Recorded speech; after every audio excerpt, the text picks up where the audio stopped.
Good afternoon, ladies and gentlemen, and today we have a special second edition of our show with the legends of the game. And this legend held a national record for 15 years with 138 against Pakistan in 2003, was it, Jaya? It was 5. 2005. She also won the first ever BCCI Women's Player of the Year, and she also played in India's first ever women's final. Yeah, in Karachi, 138. Thank you, Deep. And Deep is the stats guru who's behind this. And again, thank you for all of you to taking this time out for the special fan Zoom. And it's a pleasure to have a legend of the game, Jaya Sharma. How are you doing, Jaya? I'm good. Thank you so much. Thank you for having me. Delighted to be. Yeah, thank you so much. And as you know, we are part of the Rajasthan Royals Fans Forum. Although it says Rajasthan Royals, we cover all the IPL teams and the international games. And hopefully we will cover some women's games too, because we have 5 women fans and we're growing our women's interaction with the fans as well, because women get left behind. And we're trying to diversify that as well to make sure that our women have a voice in cricket as well. So having you is the perfect, fill up for us, because it's such an important guest for us. Again, we cover 57 people all across India. So we have Jaipur, we have London, we have Chennai, we have Kerala, Mumbai, every place in India. We've got a fan from that area, and they all come together discussing cricket, our first love and our passion. So Jay, it's quickly to yourself. You hold a lot of records. Out of all these records, which one is your favorite one? And you can only choose one. Well, I would like to go in that. If that is the situation that I need to pick one, then it will not be my record. I will go for my team's record, and that was any Asian team making it to the final of the World Cup Championship. So in 2005 in South Africa. So that is the nearest to my heart.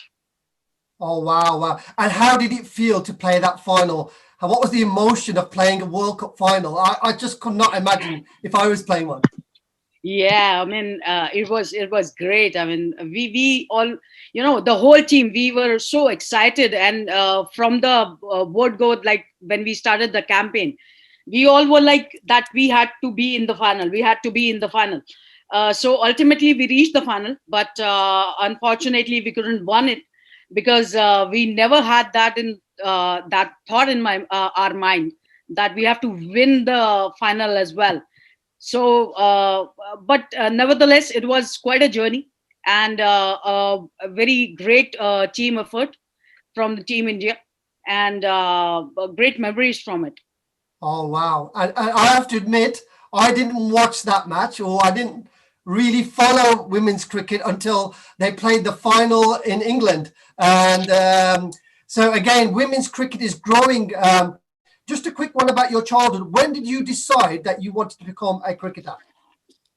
Well, for me, the journey started when I was very young. I was in the tender year of age of 12 at that moment. And let me tell you, my sporting journey did not start with cricket.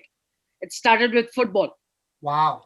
Yeah. And then I got to know that there's women's cricket as well. And then I started. And it was a tough decision to choose from, in between, because I used to play hockey as well.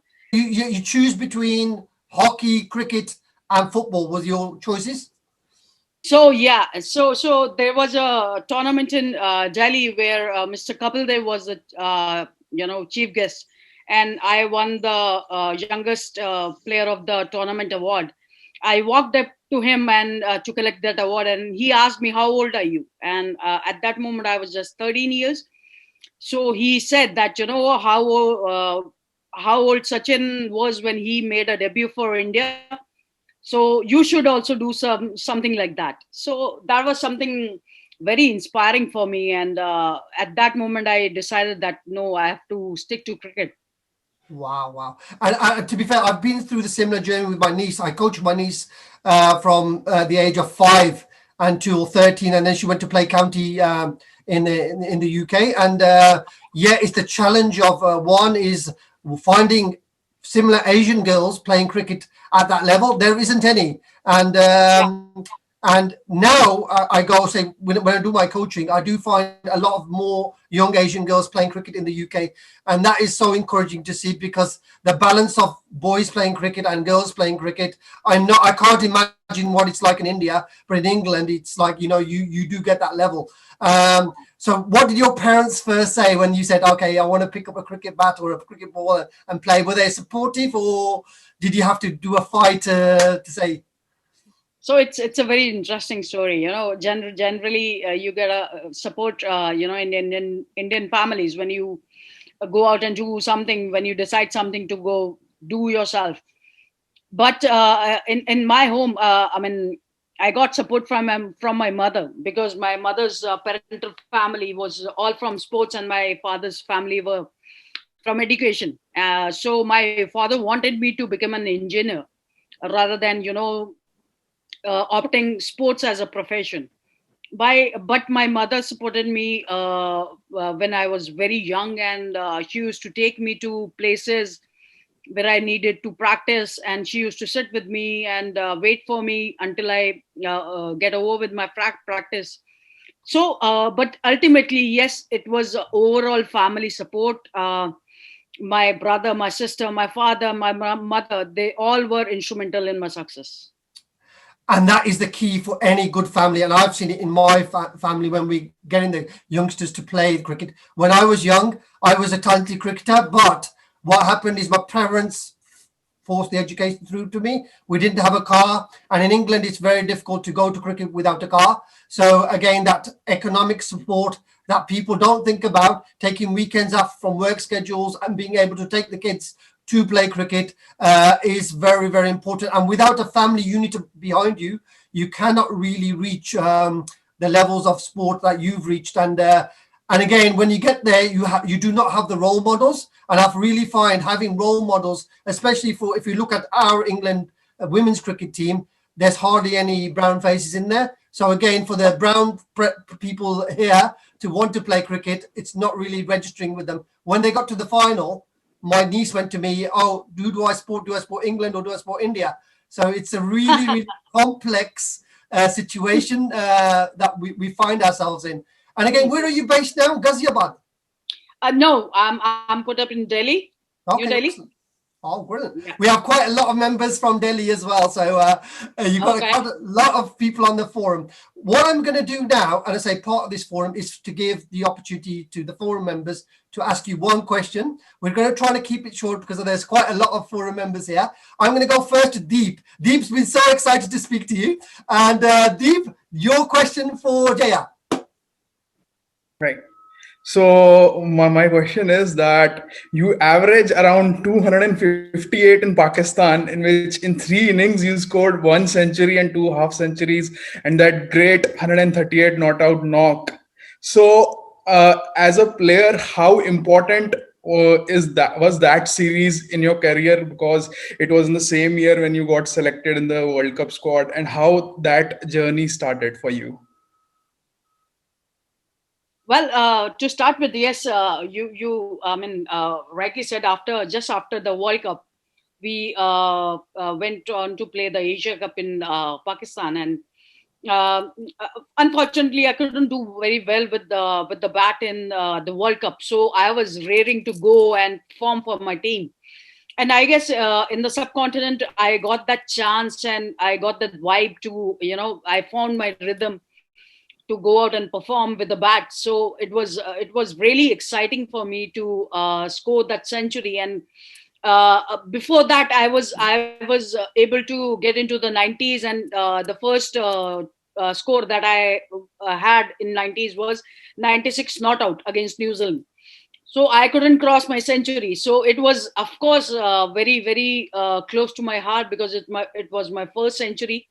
And especially playing in Pakistan and coming into Asia Cup and against Pakistan, it's always special, as we all Indians, we all love the Indian Pakistan clash. So yeah, it was so I wanted to prove myself and get back in form. So that was the best platform I got. Oh, brilliant. And that's Deep, you happy with that answer? Yes. I have one follow-up question, if I can ask. Shoot off. Yeah. Yeah, and if you have to pick one century, the one you scored against Pakistan versus the one you scored against Australia, then which one would you pick? Tricky question, but yes, of course, it will be always against Pakistan, because it was my comeback series, and it was after a long wait and a lot of effort put in that, but before that particular series. And it was yes, the platform was much higher, the standard was much higher. It was a quadrangular series which included top teams of the world, and coming out against Australia was a dream come true. And especially playing against the fastest bowler of the world, Fitzpatrick, at that moment, was amazing. Brilliant questions, Deep. Thank you for that. I'm going to go now to Udaipur and Jaydeep. Your question for Jaya, please. Thank you. First of all, it's a privilege to have you here with us, ma'am, on the fan forum. It's a great opportunity to interact with you on live chat.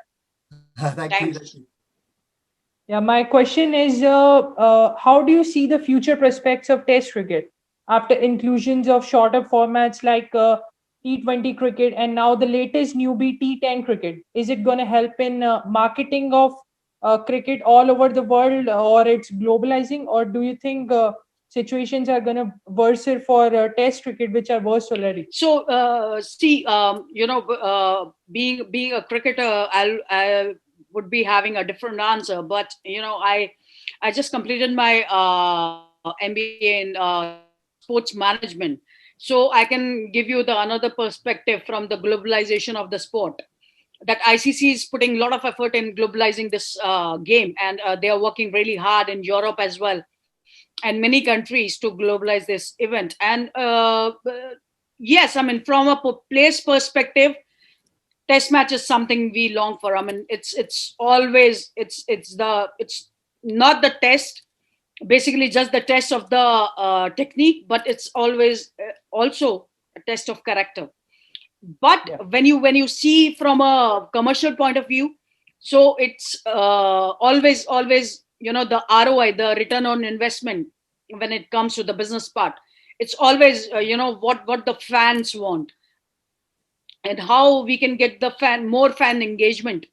So as people are getting more busy and they have lesser of time, so they also prefer something real crazy. So I think IPL has proven that IPL commodity, the brand that IPL has become, it's proven that people like shorter version more, because it's a lot of entertainment in shorter span of time. But yes, of course, when you talk about the game itself, it has to be Test cricket, because that's the real test of a player and real test of the game. And that's something I really agree with you, Jay, 100%. And I say, in England, we do see that. Everybody wants to play the red ball cricket. And now it'll be the pink ball in Ahmedabad.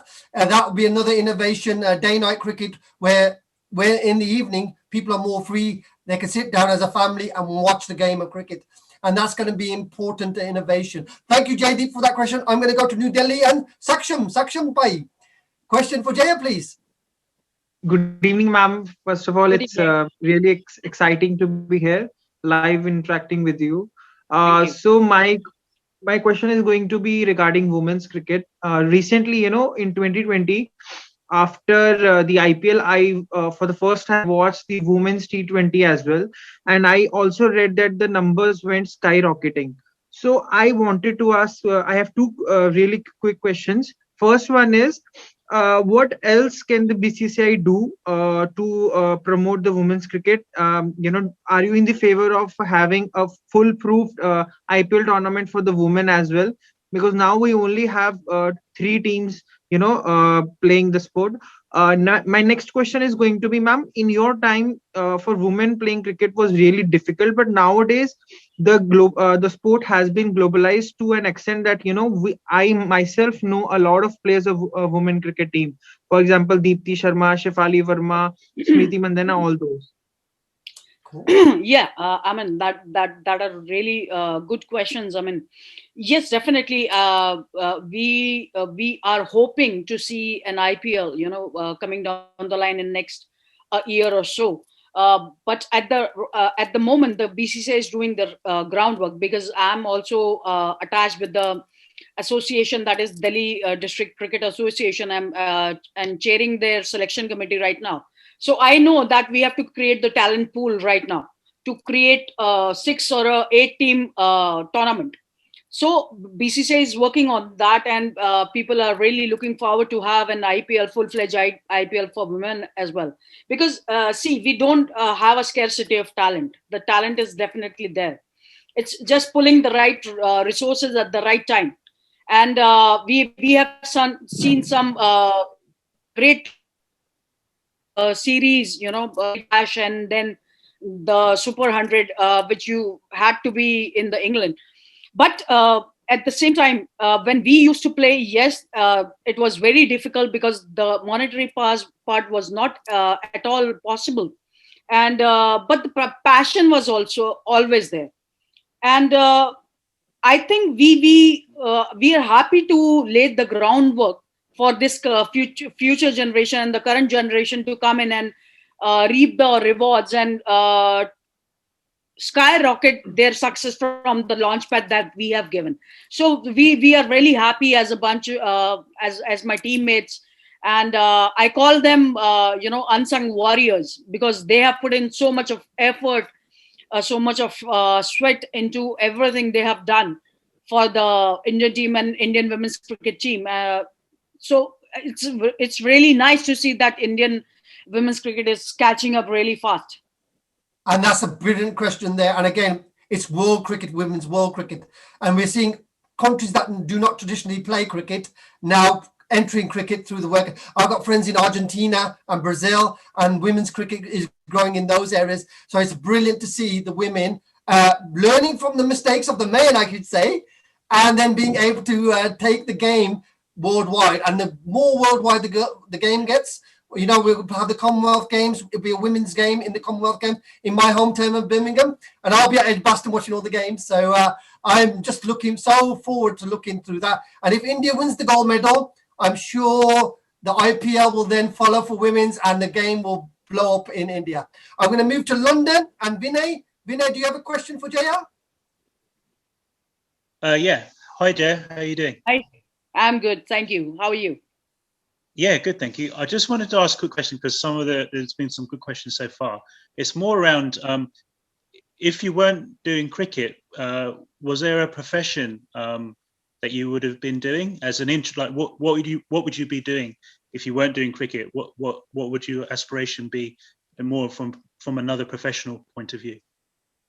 So yeah, I mean, I discovered this fact, a bit lately in my career, after I took retirement from the game. I'm very fond of learning new things and doing research. And one thing that really fascinates me is the mental aspect of the game. So after I took my retirement, I was researching on my own, because I had a educational background of science. So I was doing research in the topic of mental aspect, how the performance is being, what are the factors that impact the performance, how it can be taken from where it is to where it can reach. And it is so fascinating field. And I think I'm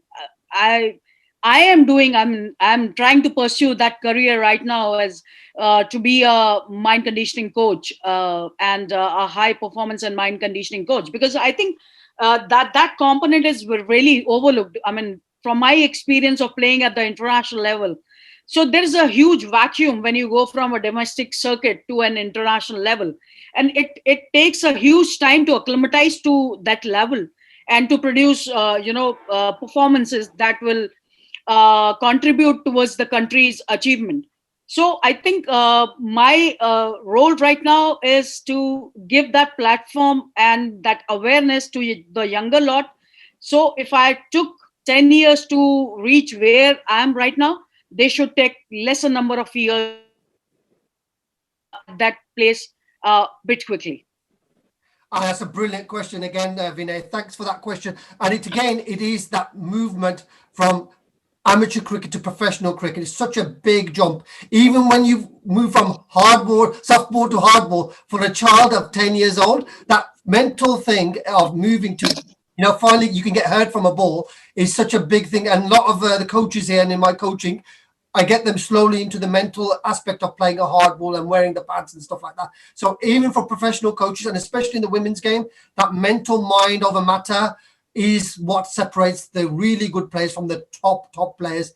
And again, in India, where the heat and the other conditions that you have, everything else, mental conditioning and mental toughness is the biggest key. If you can play in India, you can play anywhere. And that is a good key. And I even say to a lot of young people who I coach, is go to India for at least 3 or 4 weeks when it's hot, and then you will be able to find out whether you have the bottle and the mentality to stay there. I'm going to move to Chennai now. Chennai, Dinesh Babu. How are you doing, Dinesh? Your question for Jaya? Yeah, I'm doing good, Surinder. So, hi, ma'am. So, happy having you here. Hi. So, I'm proud to be here as Thank well. you. So, my question to you is, what is the practical challenge that the Indian women's cricket is facing right now? And what are the contributions or what are the steps taken by the state cricket associations or BCCI to fix it? And what are your messages to the young budding Indian women cricketer who are typically from a typical Indian middle class family who pursue? Because I mean, of late we are seeing many men's cricketer blooming up, and we are just seeing that happen in women's cricket as well. So, what are your message to the Indian families and the budding Indian cricketers? And the first question was, what's the practical challenge that the Indian women cricket is facing, and what BCCI and state cricket associations are approaching that with? Yeah, so that's a really, really good question there. I mean, the real challenge that we faced was the talent pool. Not with the women's cricket, I believe that is with most of the games in India. The challenge is there with the grassroots level because, top of the pyramid, we always work with the elite. So there's a lot of work has to be done at the grassroots. I believe in that manner, Mumbai is doing a great job with women's cricket. They have quite a lot of clubs that are there for women, and they are regularly playing matches. So I believe that every state association should promote women's cricket in a way that they get lot of matches to play all around the year, not just when the season starts. So that is something that I would like to say to the state associations and BCCI as well. I myself is associated with the state association, and we are trying to implement these steps. And at the last, my message to the families, of course, would be that right now is the right time to let your daughter be in this profession of women's cricket. This is the time where women's cricket is really catching up, and now as a parent, you can let your daughter become a women cricketer and be a professional cricketer and earn. And really, I mean, if you are an under 19 cricketer as well, and in the season you end up making 50-60 grand in a season, so that's not a bad thing. I mean, when we used to play, there was nothing at all. I think it is the right time, and soon the IPL will also start. So I think it's the right time to invest in the game and become a women cricketer, and you can take it as a profession as well. And I totally agree with what everything Jay is saying. Even in the UK, it is absolutely, you got the mental fitness, you got the physical fitness, you got the facilities. Clubs are investing a bit more in that. So that's cool. And that's really, really important. I'm going to move to London. And Navjot, you've got a quick question for Jaya? Yes, I do. Hi, Jaya. I hope you're well. Yeah, hi. My Thanks. questions were very similar to Dinesh and Saksham, but I've got a different question. Back in 2017, I think Australia women's team got the biggest pay rise in the sporting history. I think their pay rise was from 7 million to 55 million. BCCI, being the richest cricket board in the world, what are they doing to lower the gap between men's and women's? Because that gap is massive. Wow. Yeah. Good question. So, yeah, I mean, yes. So what is happening that, as a women team, they are playing less matches than what the male counterparts are having and playing. So that is something which happened in the case of the US soccer team as well, men's and women's. So, as a management professional, I can really understand the concept of pay parity. Because we're all interested in the answer. And you can only name one men's IPL team. All right. That'll be Chennai Super King. Oh no! Our Chennai people are not here today, but they will be happy with that. Any reasons for that? Any reasons for that, man? Then I'll go for RR. Yes, that's the right answer. The right answer. The right answer. Hala ball. Okay, brilliant. And today itself, I was on a platform as a guest of honor on a Delhi Capitals platform. So I, have to ultimately say that I'm already also backing DC as well. Okay, cool. We don't mind that, but as you said earlier in the conversation, we're happy. Your favorite ground in India? It'll be Chepauk. Chepauk. Oh no, this is a Chennai loving. Dinesh is happy. Okay, your favorite language other than Hindi and English? Punjabi. Balle. Happy about that. Okay, and finally, your favorite women's cricketer at this moment? It has to be Harmanpreet Kaur. Harmanpreet Kaur, Punjaban, proper Punjaban. Brilliant. Okay, we're just going to go on to the international game now. India versus England. Who's going to win the next Test match? India, 100%. You said that so quickly. Vinay, do you have anything to say about that? I said that as a fan. Okay. Vinay, do you have anything to say about that? No, I think it's going to be interesting third test. I think, it's all to play for, especially day-night, pink ball. I actually favour India to win this one, even though I'm supporting England. But we'll see how it goes. And Deep, how's Ahmedabad going to treat the fans? What treat are Ahmedabad going to have? I guess if the restrictions wouldn't have been there, then I guess you would be seeing one hashtag fill the Motera, just like it was there in fill the MCG in the Women's World Cup. I guess the crowd will absolutely love the stadium. I guess it's fantastic. Brilliant. And the Commonwealth Games next year in Birmingham, my home city. What's going to happen? Who's going to win the gold medal? You're talking about the women's team? Yeah. Of course, India. Anybody else? I've got one quick question for Jaya. I've got another question. Okay, Nav. It's a follow-up question to what I asked earlier, Jaya. In the UK, we've got a lottery system where National Lottery helps the sports people. So UK actually invested £20 million in cycling. Okay. And we won 8 Olympic gold medals.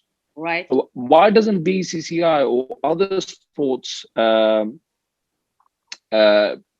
organizations do that in India? That instead of waiting for people to win something to invest in them, why don't they invest in them first and then get the results? Yeah, I mean that is a very valid question there. I mean, as a sports person, I also have the same thought, because you need to invest first to create results.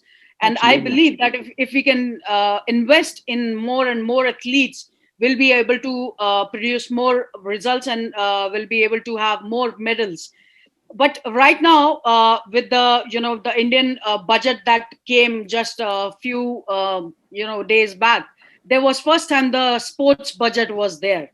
So I think things are getting in line now, and our honorable sports minister is now doing very active duty in the sports arena, and he's bringing quite new policies and implementation of the policies, and I hope to see another dawn for sports in India very soon. And this is a big thing that we will be seeing. I know the government is doing the Khelo India. I'm following how that is going through. Grassroots infrastructure for sports. One of my friends, Pratik Puri, he does a lot of work with Right to Sports in India. And I've got the good connections there where I can see some of the investment into facilities. It is having those facilities accessible to the young people and the budget's right, because we've got to remember we live in the UK in the West, everybody's income is roughly quite similar, but in India it's a big difference between the rich and the poor. The middle classes is growing in the tier 2 cities, and a lot of investment is happening in those 2-tier cities in academies, and again the girls academies will be growing too. So it's really a 10-year plan that will be in process. But if the Indian team does well, and the girls, especially the women, that would accelerate that 10-year plan into make it to a 4-year plan.